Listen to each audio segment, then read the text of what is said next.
ослеплен против Божьей силы.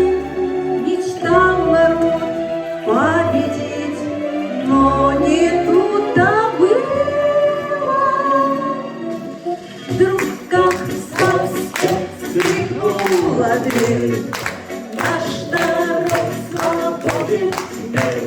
Выпадешен золотый топор и раздавлен когда-то.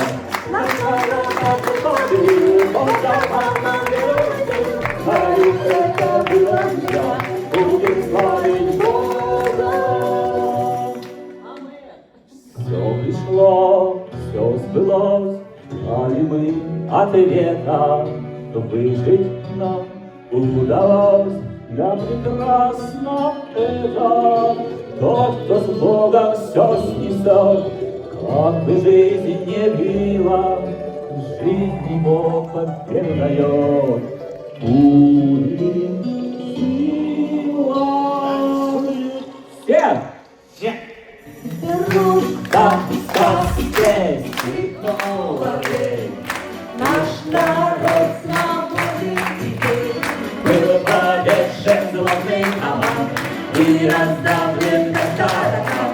Наш народ победил.